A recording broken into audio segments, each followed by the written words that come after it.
Dostlar yadınızda bolsa geçilen yolun 36. tane Islah Bakşyny Perwan Halmurat bilen yaptım.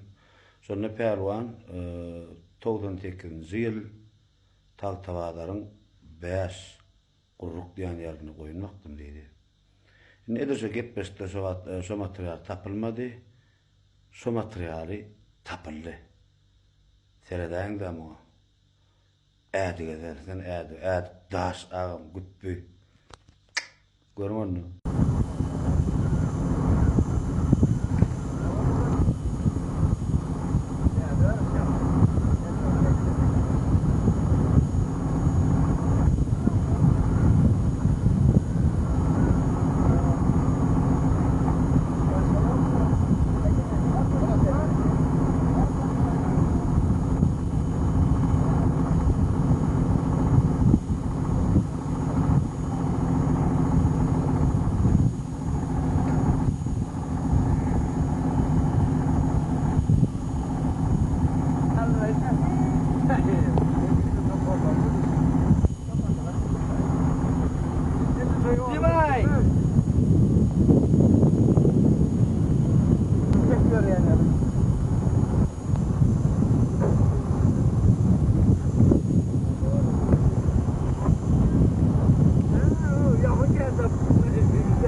İlkin görümdü mehrimanın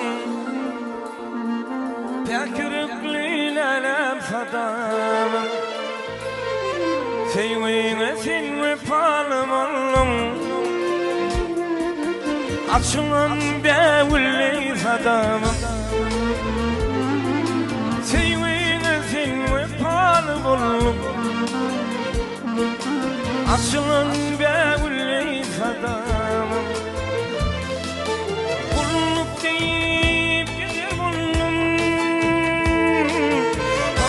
Şonda fenapkan Sevgine sin ve palmon Hiç unutmam lelem sadam Sevgine sin ve palmon Hiç unutmam layım sadam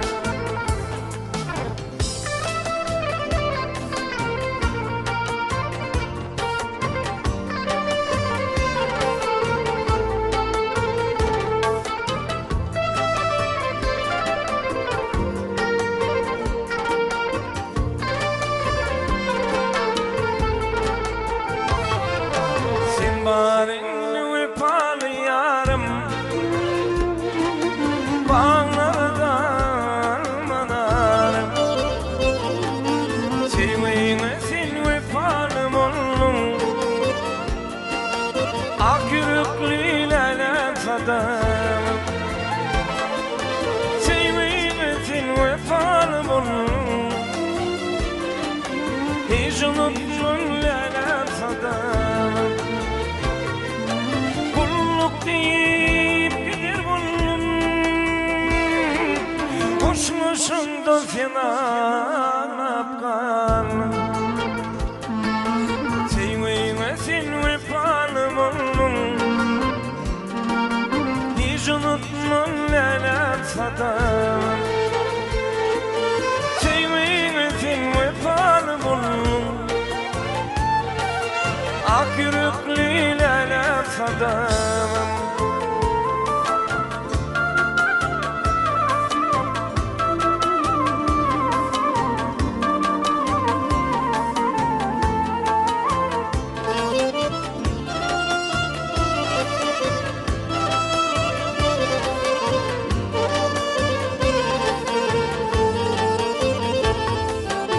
Aşığın kolunu salım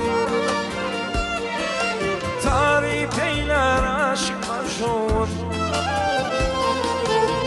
Yılların vefalı yarım, hiç unutmam lele kadamı. Sen yedin bahar ayım,